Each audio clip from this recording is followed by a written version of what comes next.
بسم اللہ الرحمن الرحیم۔ حضرت زینب کا عفاف کے معاملے میں صفائی پیش کرنا۔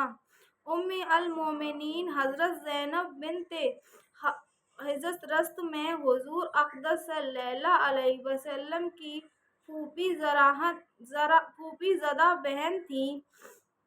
شروعی زمانے میں مسلمان ہو گئی تھیں۔ ابتداء میں آپ کا نکاح حضرت زید سے ہوا جو حضور کے آزاد کیے ہوئے غلام تھے اور حضور کے متبنی بھی تھے، جس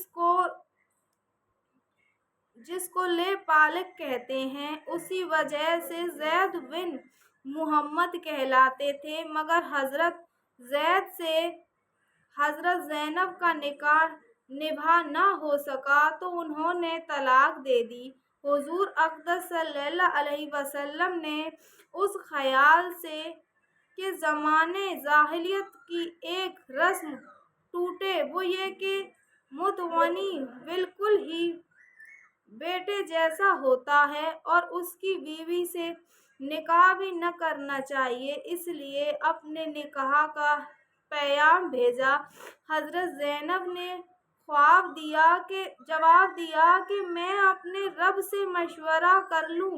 یہ کہہ کر وضو کیا اور نماز کی نیت باندھی کہ اللہ سے مشورہ وغیرہ میں کچھ جواب نہیں دیتی، جس کی برکت یہ ہوئی کہ اللہ جل شان نے خود حضور کا نکاح حضرت زینب سے کیا اور قرآن پاک کی آیت فَلَمَّا قَضَى زَيْدٌ مِّنْهَا وَطَرًا زَوَّجْنَاكَهَا لِكَيْ لَا يَكُونَ عَلَى الْمُؤْمِنِينَ حَرَجٌ فِي أَزْوَاجِ أَدْعِيَائِهِمْ إِذَا قَضَوْا مِنْهُنَّ وَطَرًا وَكَانَ أَمْرُ اللَّهِ مَفْعُولًا۔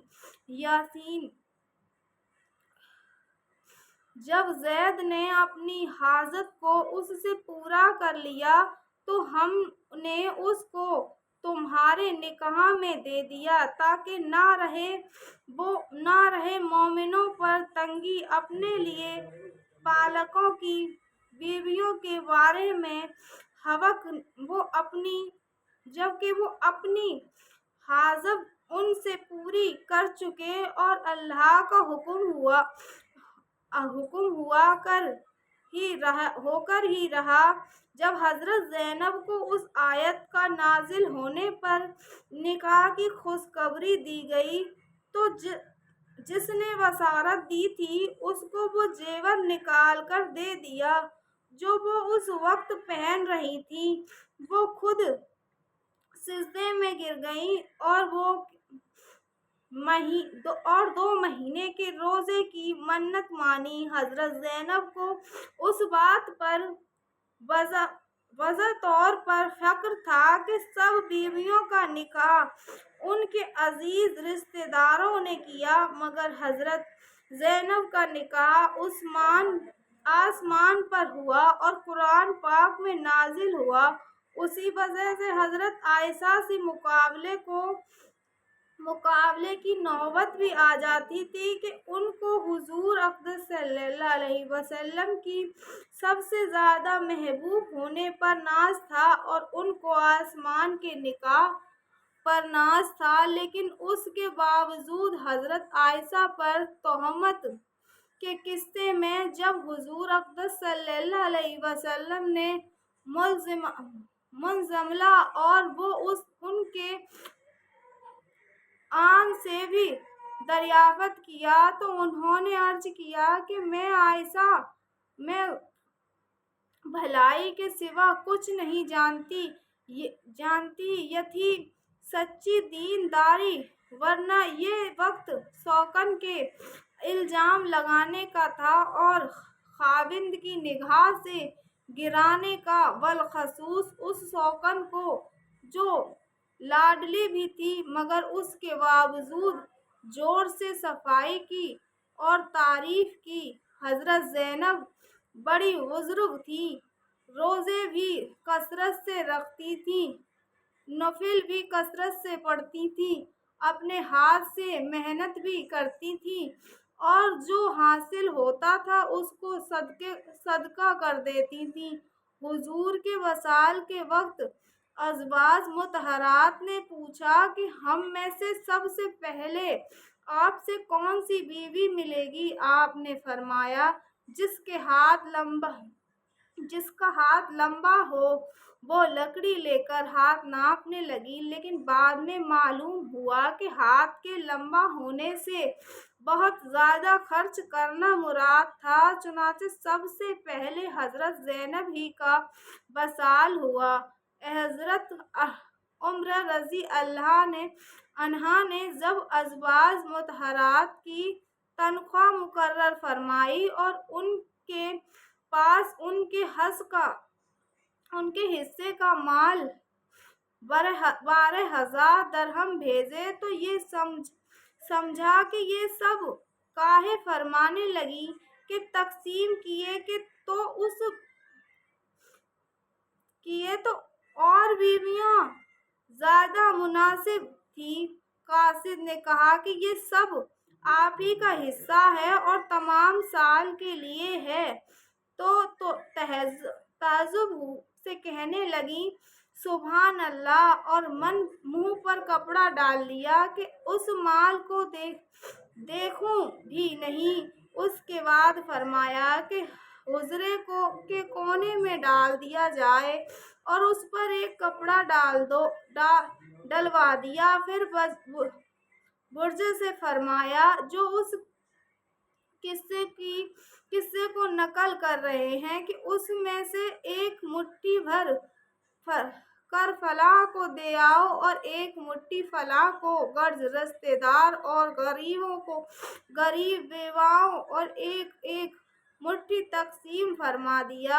اس میں جب ذرا سا رہ گیا تو حضور نے بھی خواہش ظاہر کی، فرمایا کہ جو کپڑے کے نیچے رہ گیا وہ تم لے جاؤ۔ وہ کہتے ہیں کہ ہم نے جو رہ گیا تھا وہ لے لیا اور لے کر گنا تو 84 درہم تھے۔ اس کے بعد دونوں ہاتھ اٹھا کر دعا کی کہ یا اللہ، آئندہ سال یہ مال مجھے نہ ملے کہ اس کے آنے میں بھی فتنہ ہے۔ چنانچہ دوسرے سال کی تنخواہ آنے سے پہلے ہی ان کا وصال ہو گیا۔ حضرت عمر کو خبر ہوئی کہ وہ 12,000 تو ختم کر دیے گئے تو انہوں نے 1,000 اور بھیجے کہ اپنی ضرورتوں میں خرچ کریں۔ انہوں نے وہ بھی اسی وقت تقسیم کر دیے۔ باوجود کثرت فتوحات کے انتقال کے وقت نہ کوئی درہم چھوڑا نہ مال، صرف وہ گھر ترک تھا جس میں رہتی تھیں۔ صدقے کی کثرت کی وجہ سے ماوی المشاکین کا ڈھکنا ان کا لقب تھا۔ ایک عورت کہتی ہے کہ میں حضرت زینب کے یہاں تھی اور ہم گیروں سے کپڑے رنگنے میں مشغول تھے۔ حضور اقدس صلی اللہ علیہ وسلم تشریف لے آئے، ہم کو رنگتے ہوئے دیکھ کر واپس تشریف لے گئے۔ حضرت زینب کو خیال پیدا ہوا کہ حضور کو یہ چیز ناگوار ہوئی۔ سب کپڑوں کو جو رنگے ہوئے تھے فوراً دھو ڈالا۔ دوسرے موقع پر حضور تشریف لائے، جب دیکھا کہ وہ رنگ منظر نہیں ہے تو اندر تشریف لائے اور عورتوں کا وہ مخصوص مال سے جو محبت ہوتی ہے وہ بھی مختی نہیں، اور رنگ وغیرہ سے جو انس ہوتا ہے وہ بھی محتاج بیان نہیں، لیکن وہ بھی آخر عورت تھیں جو مال کا رنگنا جانتی ہی نہ تھیں، اور حضور کا معمولی سا اشارہ پا کر سارا رنگ دھو ڈالا۔